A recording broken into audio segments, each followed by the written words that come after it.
todos, paz e luz nos nossos corações. Vamos elevando os nossos pensamentos, agradecendo a presença amiga em nossos lares pelos nossos anjos de guarda e de toda a espiritualidade amiga que nos assiste nesses estudos das obras de Kardec. Agradecidos pelo amparo e pela proteção. Usa Jesus, que esteja sempre ao nosso lado, sendo um farol que ilumina as nossas vidas e que nós possamos guardar os ensinamentos que aqui nós vamos ouvir. Pai nosso que estás no céu, santificado seja o teu nome, venha o teu reino e seja feita a tua vontade, assim na terra como no céu. O pão nosso de cada dia dá-nos hoje, perdoa as nossas dívidas, assim como perdoamos aos nossos devedores, e não nos deixe cair em tentação, mas livra-nos de todo o mal, que assim seja. Então, nós vamos passar para o capítulo 7, porque o 6 era a uranografia geral, né? O estudo do cosmos, o que compunha o cosmos, né? Agora nós vamos adentrar no esboço geológico da Terra. Vamos iniciar aqui com períodos geológicos. A Terra contém em si os traços evidentes de sua forma, cujas fases... Opa, espera um pouquinho, só que tem uma mensagem da Edna. Acho que ela não vai poder. Ok, minha ok. Pronto, ela não vai participar. A Terra contém em si os traços evidentes de sua formação, cujas fases podem ser acompanhadas com precisão matemática nos diferentes terrenos que constituem o seu arcabouço. Realmente, os geólogos formação, a partir de um corte de uma determinada no monte, numa montanha, ou mesmo baixo, ele consegue saber todas as fases geológicas que aquele terreno passou. Se teve areia, se teve barro, se teve argila, um por cima do outro. Tá? O conjunto desses estudos constitui a chamada geologia, nascida no século XIX, 1800 aproximadamente, e que projetou luz sobre a controvertida questão da origem do globo terreno e da dos seres vivos que o habitam. Aqui não se trata de simples hipótese, mas do resultado rigoroso da observação dos fatos, e diante dos fatos nenhuma dúvida justifica. Nós vamos ver um pouquinho nesse capítulo, um pouquinho de ciência, né? Não é a visão espiritual, tá? A história da formação do globo está escrita nas camadas geológicas de maneira bem mais exata do que nos livros pré-concebidos, porque é a própria natureza que revela, que se desnuda, e não a imaginação dos homens a criar sistemas. Onde se notem traços de fogo, pode-se dizer com certeza que houve fogo ali. Onde se viram os da água, pode-se afirmar com igual certeza que a água ali esteve. Onde se observem traços de animais, pode-se dizer que aí viveram animais. A geologia é, pois, uma ciência de observação. Só tira deduções sobre o que se vê. Sobre os pontos duvidosos, nada afirma. Não emite opiniões discutíveis, cuja solução definitiva ainda aguarda observações mais completas. Tá? Então, é importante a gente saber disso. Essa ciência, ela é uma ciência de observação. Então, ela só afirma o que ela consegue ver e provar. O que não se tem certeza não se afirma, fica para posteriores comprovações. Sem as descobertas da geologia, como sem as da astronomia, a gênese do mundo ainda estaria nas trevas da lenda.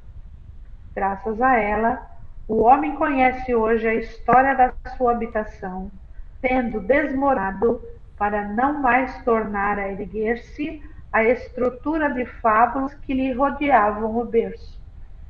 Porque se a gente for pesquisar nos livros bem mais antigos sobre a formação da Terra, do nosso planeta, nós vamos ver um monte de histórias surpreendentes, como se fossem contos mesmo, né? De que a Terra é plana, de que se você navegar sempre para um lado, você vai chegar na borda e vai cair para o nada, de que a água formou desse jeito, a Terra é daquele jeito. Não, a geologia e a ciência comprovou o que é de verdade. Tá? Em todos os terrenos em que existam valas, escavações naturais ou praticadas pelos homens, sabe o que é uma vala, né, gente? Um canal no terreno. Note-se aquilo que se chama estratificações, isto é, camadas superpostas. Eu estava falando lá no início, né? Estratificações. Elas são camadas em cima da outra. E através dessas camadas, a gente pode saber o que aconteceu ali naquele local. Os terrenos que apresentam essa disposição são designados pelo nome de terrenos estratificados. Essas camadas, de espessura muito variável, desde alguns centímetros a 100 metros e mais, se distinguem entre si pela cor e pela natureza das substâncias de que se compõem. Os trabalhos de engenharia, a perfuração de poços, a exploração de pedreiras e, sobretudo, de minas, permitiram que elas fossem observadas até uma grande profundidade. É muito legal. Eu adoro essa parte da geografia, que é a geologia, que é o estudo da da Terra, né? Em geral, as camadas são homogêneas, isto é, cada uma constituída da mesma substância, ou de substâncias diversas, mas que existiram juntas e formaram um todo compacto. A linha de separação que as isola uma das outras é sempre nitidamente sulcada. Sulcada é marcada, como nas fiadas de uma construção. Quando a gente vê uma construção onde se usam blocos, você percebe antes do reboco nitidamente a camada do bloco, aí o cimento que une elas, depois outra camada de bloco, né? É isso que está querendo dizer. A mesma coisa a gente vê quando a gente vê as camadas de um terreno estratificado. Elas são separadas por sulcos, tá? E são certinhas. Elas podem ter 200 metros de comprimento, iguaizinhas. Em parte alguma se apresentam misturadas e confundidas umas nas outras, nos pontos dos seus respectivos limites, como se dá, por exemplo, com as cores do prisma ou do arco-íris. Se a gente lembrar, como o que ele está falando, se a gente lembrar do arco-íris, as cores de um arco-íris, eles não são fixas, não são determinadas certinha, para que uma cor vai se misturando na outra e gerando a seguinte, e assim sucessivamente. Não é assim que acontece na Terra, nas camadas da Terra. Elas são nitidamente separadas mesmo, tá? Por essas características, reconhece-se que elas se formaram sucessivamente, depositando-se uma sobre outra em condições e por causas diferentes. As mais profundas são, naturalmente, as que se formaram em primeiro lugar, tendo se formado posteriormente as mais superficiais.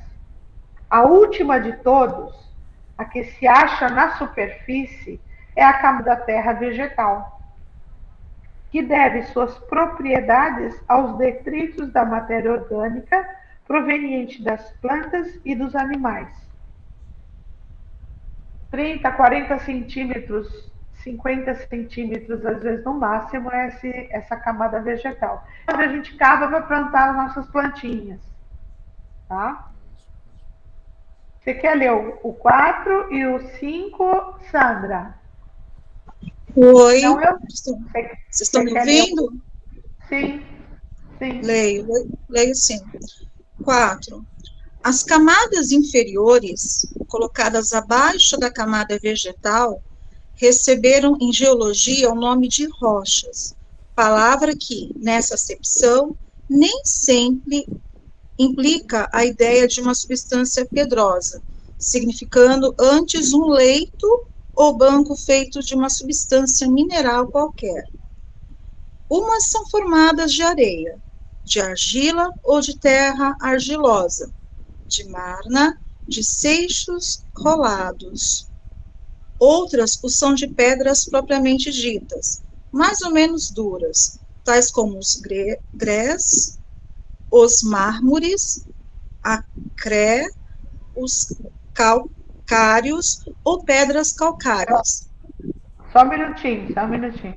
Eu acho que aqui ele atualizou, né? Tais como os arenitos, os mármores, os calcários ou pedras calcárias. Pode continuar. As pedras molares ou carvões de pedra, os asfaltos, etc. Diz que uma rocha é mais ou menos possante, conforme é mais ou menos considerável a sua espessura. Mediante o exame da natureza dessas rochas ou camadas, reconhece-se, por sinais certos, que umas provêm de matérias fundidas e às vezes vitrificadas sob a ação do fogo, outras de substâncias terrosas depostas pelas águas. Algumas de tais substâncias se conservaram desagregadas, como as areias. Outras, a princípio em estado pastoso, sob a ação de certos agentes químicos ou por outras causas, endureceram e adquiriram, com o tempo, a consistência da pedra. Os bancos de pedras superpostas denunciam depósitos sucessivos. O fogo e a água participaram, pois da formação dos materiais que compõem o arcabouço sólido do globo terráqueo. 5. A posição normal das camadas terrosas ou pedregosas, provenientes de depósitos aquosos, é horizontal.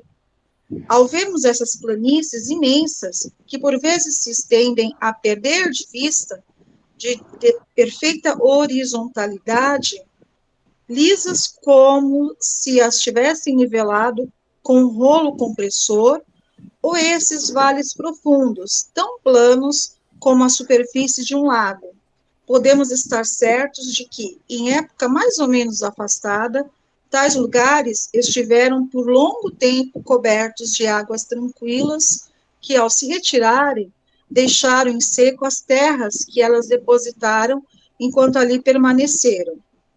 Retiradas as águas, essas terras se cobriram de vegetação. Se em vez de terras gordas, limosas, argilosas ou marnosas, próprias a assimilar os princípios nutritivos, as águas apenas depositaram areias silicosas, sem agregação. Temos as planícies arenosas, que constituem as charnecas, e os desertos, dos quais não podem dar pequena ideia os depósitos que ficam das inundações parciais e os que formam as aluviões na embocadura dos rios. Então, aí está a explicação de colegial sobre a geografia e geologia, tá? Então, quando se tem uma planície, né, é sinal que ali teria água. A água secou, produziu vegetação. Agora, se em vez de terras gordurosas, o que são terras gordurosas? Terra que é úmida, coesa, forte. Essa terra é propícia para plantação, tá? Então, se em vez de terras gordurosas, capazes de assimilar os princípios nutritivos, as águas apenas tivessem depositados areia, né? Sem agregação, teríamos as planícies arenosas, como as dunas de areia que tiver no Maranhão e em algum outro lugar, tá? Ora, segundo as leis. Vamos continuar. Embora a horizontal seja a posição mais generalizada e que normalmente assumem as formações aquosas, não é incomum se verem nas regiões montanhosas e em extensões bem grandes rochas duras, cuja natureza indica que foram formadas em posição inclinada e algumas vezes até vertical. Ora, como, segundo as leis do equilíbrio dos líquidos e da gravidade, os depósitos aquosos não podem formar-se senão em planos horizontais, pois os que se formam sobre planos inclinados são arrastados pelas correntes e pelo próprio peso, né, das baixadas, torna-se evidente que tais depósitos foram levantados por uma força qualquer depois que se solidificaram, né? Ou depois que se transformaram em pedras. Então, vamos supor que tem um geólogo examinando uma montanha, ele faz um corte ali num pedaço de terreno e ele percebe uma formação aquosa, ou seja, onde a água fez parte. Isso só aconteceu depois que ela se endureceu, porque se fosse feito com ela lida, onde tem líquido escorre, não seria possível. É isso que está querendo dizer. Então, qualquer força depois de se terem solidificado ou transformados em pedras. Destas considerações, se pode concluir com certeza que todas as camadas pedrosas que, vindo de depósitos aquosos, se encontram em posição perfeitamente horizontal, foram formadas durante séculos por águas tranquilas e, todas as vezes que se achem em posição inclinada, o solo foi convulsionado e deslocado posteriormente por subversões gerais ou parciais mais ou menos consideráveis.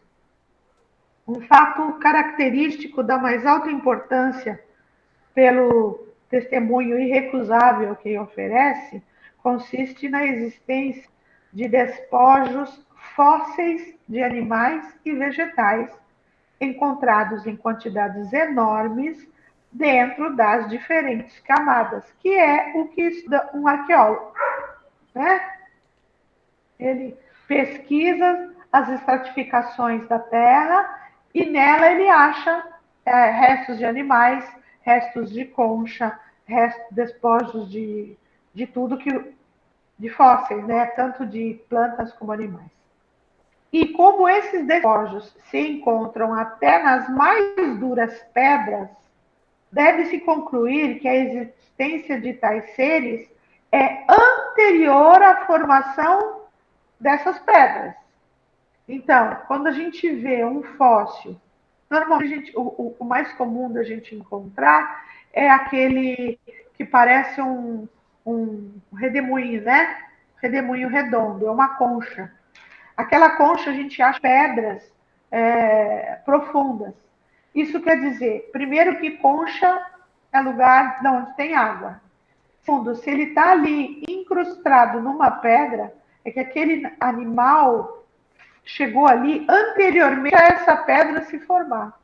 E foi a formação e o endurecimento da pedra que embolsou o esqueleto desse fóssil. Ora, se levarmos em conta o prodigioso número de séculos que foram necessários para operar esse endurecimento e para que elas alcançassem o estado em que se encontram desde tempos imemoriais, ou seja, desde tempos que não se tem memória, chega-se forçosamente à conclusão de que o aparecimento dos seres orgânicos na Terra se perde na noite dos tempos e que, portanto, é muito anterior à data que o Gênesis lhe assinala. Aí é uma nota de Kardec que está no rodapé, tá? Fóssil, do latim fossilis, derivado da fossa, Cavar, escavar a terra, é uma palavra em geologia, que em geologia se emprega para designar corpos ou despojos de corpos orgânicos de seres que viveram anteriormente às épocas históricas.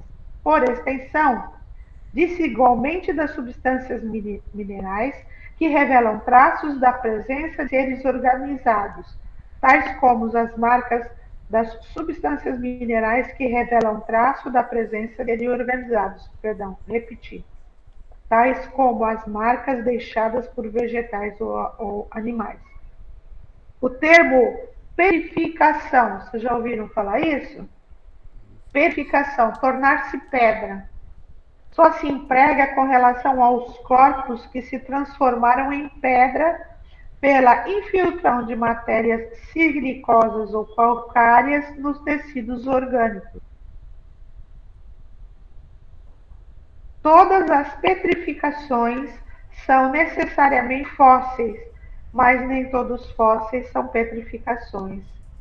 Nos objetos se revestem de uma camada pedregosa quando mergulhados em certas águas carregadas de substâncias calcárias, né?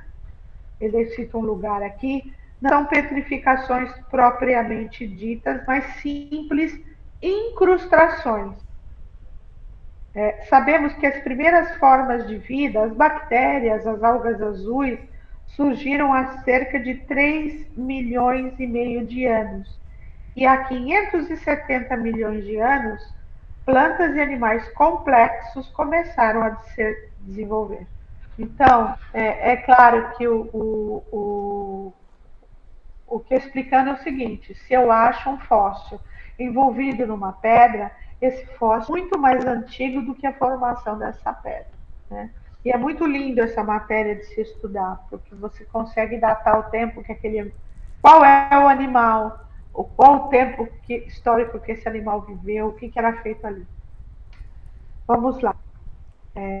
Outros foram simplesmente envolvidos pela matéria no estado de...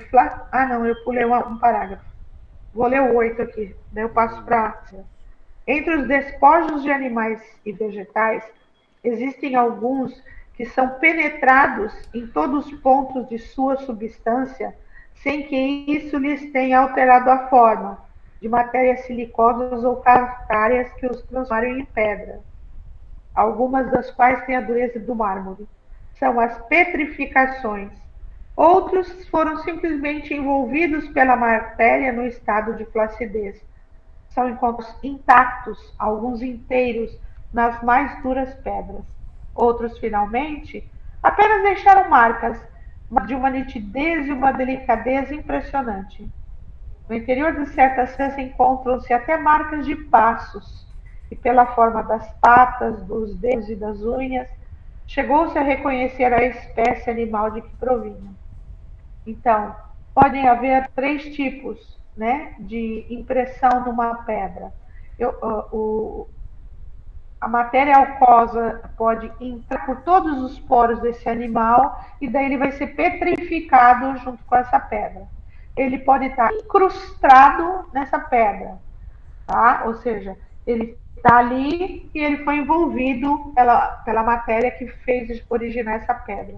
E outros simplesmente é só o decalque.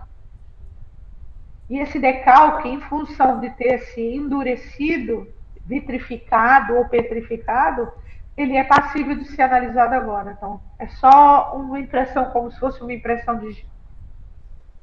Lê para nós o 9, a cara do geral. É bem complexo, né? Mas eu adoro isso. Lê o 9 e o 10 para gente, Sandra. 9. Os fósseis de animais absolutamente não contêm, isso é fácil de conceber-se, senão as partes sólidas e resistentes, isto é, as ossaturas, as escamas e os cornos. São, não raro, esqueletos completos, as mais das vezes.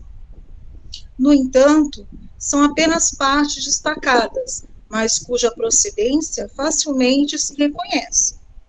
Examinando-se uma queixada, um dente, logo se vê se pertence a um animal herbívoro ou carnívoro. Como todas as partes do animal guardam necessária correlação, a forma da cabeça, de uma omoplata, de um osso da perna, de um pé, basta para determinar o porte, a forma geral, o gênero de vida do animal. Os animais terrestres têm uma organização que não permite sejam confundidos com os animais aquáticos. São extremamente numerosos os peixes e os moluscos, testáceos, fósseis. Só estes últimos formam, às vezes, bancos inteiros de grande espessura. Pela natureza deles, verifica-se sem dificuldade se são animais marinhos ou de água doce. 10. Os seixos rolados, que em certos lugares formam rochas formidáveis, constituem inequívoco indício da origem deles. São arredondados como os calhaus de beira-mar, sinal certo do atrito que sofreram, por efeito das águas. As regiões onde eles se encontram enterrados, em massas consideráveis, foram incontestavelmente ocupadas pelo oceano, ou, durante longo tempo, por outras águas movediças, ou violentamente agitadas. Quer que eu leia o 11, Mário? Pode? O 11? Pode ler o 11. Ok. Além disso, os terrenos das diversas formações se caracterizam pela natureza mesma dos fósseis que encerram. As mais antigas contêm espécies animais ou vegetais que desapareceram inteiramente da superfície do planeta. Também desapareceram algumas espécies mais recentes. Conservaram-se, porém, outras análogas, que apenas diferem daquelas pelo porte e por alguns matizes de forma. Outras, finalmente, cujos últimos representantes ainda vemos, tendem, evidentemente, a desaparecer em futuro mais ou menos próximo, tais como os elefantes, os rinocerontes, os hipopótamos, etc. Assim, à medida que as camadas terrestres se aproximam da nossa época, as espécies animais e vegetais também se aproximam das que hoje existem. As perturbações, os cataclismos que se produziram na Terra, desde a sua origem, lhe mudaram as condições de aptidão para entretenimento da vida e fizeram desaparecessem gerações inteiras de seres vivos. Tadinho, até os elefantes vão sumir? A tendência é que os animais vão desaparecendo e surgindo outros parecidos, entendeu? A tendência é isso. Acho que se o homem não ajudar um pouquinho, né? Se a gente deixar de passá-los, talvez ainda demore um pouco. 12. Interrogando-se a natureza das camadas geológicas, chega-se a saber, de modo mais positivo, se na época da sua formação, a região onde elas se apresentam era ocupada pelo mar, pelos lagos ou por florestas e planícies povoadas de animais terrestres. Conseguintemente, se numa mesma região se encontra uma série de camadas superpostas, contendo alternativamente fósseis marinhos, fósseis terrestres e fósseis de água doce, muitas vezes repetidas, esse fato constitui uma prova irrecusável de que essa região foi muitas vezes invadida pelo mar, coberta de lagos e tornada a secar mais tarde. E quantos séculos de séculos, certamente de milhares de séculos talvez, não foram precisos para que cada período se completasse. Que força poderosa não foi necessária para deslocar e trazer de volta o oceano, levantar montanhas? Por quantas revoluções físicas, comoções violentas não teve a Terra de passar antes de ser qual havemos dos tempos históricos? E querer-se que tudo isso fosse obra executada em menos tempo do que leva uma planta para germinar. Aqui ele está se referindo à Gênesis de Moisés, né? Que cita a criação do planeta, da vida e do homem em 7 dias, né? Porque é o tempo de uma planta germinar. O interessante, esses seixos rolados, você já viu, né? Eles, inclusive, são colocados para vender, para a gente enfeitar os nossos vasos. São aquelas pedras vizinhas, redondinhas, né? Não existem só as brancas. Se a gente vai na beira de um rio, existem algumas praias que são inteirinhas feitas delas, não de areia, só delas. Elas têm variada cor, de várias cores, mas elas vizinhas parece que foram polidas, né? Na verdade, são pedras enormes que foram polidas pela movimentação violenta da água e elas acabaram ficando lisas, né? A areia, por exemplo, a areia que há nas praias de todos os litorais do mundo inteiro, ela é proveniente do esfacelamento de rocha dura pela batida das ondas do mar. Então a água vai batendo, vai separando, vai se esfarelando, esfarelando, e em alguns lugares onde a gente vê os orais, tem a faixa de areia. Então a areia é um subproduto agora nas praias originais, porque existem praias artificiais, onde o homem colocou a areia grossa, aquela areia de construção, né? Por exemplo, o BC, Balneário Camboriú, que aumentou a praia, foi usada areia artificial. Nas praias originais, né, que são, vamos supor, a nossa, daqui do nosso litoral, daqui da Praia Grande, e a areia é o gestor o esfacelamento e o trituramento de rochas enormes que aqui existiam em função do mar, da água vir bater. Por isso tem aquele ditado, né? Água mole, pedra dura, tanto bate até que fura. Tá?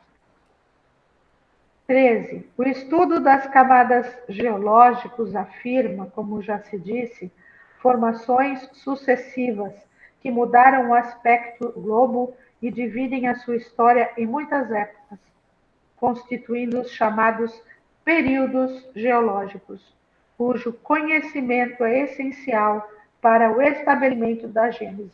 Quando ele fala isso, gente, o conhecimento é essencial. A gente vai ler sobre isso, então o ler, o conhecer aqui já é suficiente para a gente entender a gente, tá? É lógico, quem tiver interesse, como eu sempre tive, se aprofunda mais.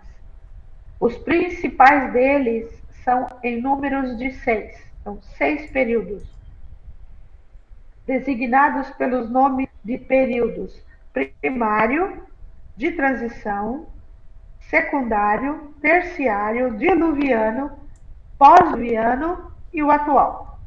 1, 2, 3, 4, 5, 6, 7, o atual. Os terrenos formados durante cada período também se chamam terrenos primitivos, terrenos de transição e terrenos secundários. Disse, pois, que tal ou qual camada em rocha, tal ou qual fóssil se encontram terrenos de tal tipo no período tal. É assim que a gente vai achar. Nós encontramos um fóssil no terreno secundário do período diluviano.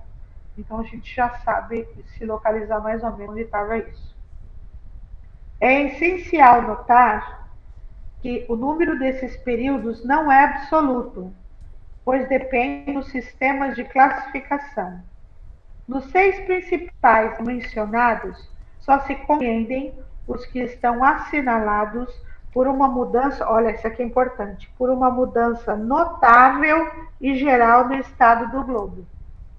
Mas a observação prova que muitas formações sucessivas se operaram enquanto durou cada um deles. É por isso que são divididos em seis períodos caracterizados pela natureza dos terrenos, e que elevam a 26 o número das formações gerais bem assinaladas, sem contar os que provêm de modificações devidas a causas puramente locais. Mas o importante é que a gente tenha, temos 6 períodos com o 7º nosso, né? E que nós temos esses 6 formados por 3 diferentes tipos de terreno: primitivo, de transição e secundário. Tá? Vamos continuar até as 9? Podemos? Estado primitivo do globo. Na escala do tempo geológico moderna, corresponde ao início da era pré-cambriana, que seria o estado primitivo do globo.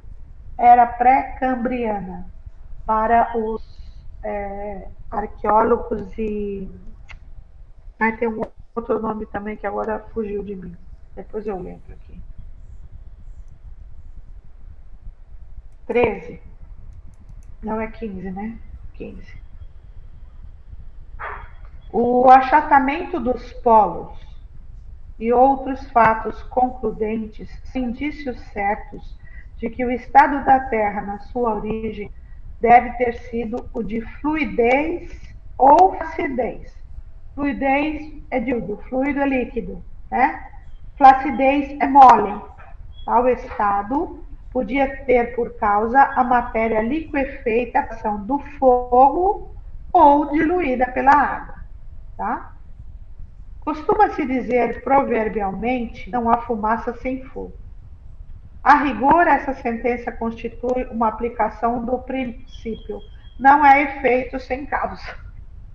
Pela mesma razão, pode-se dizer: não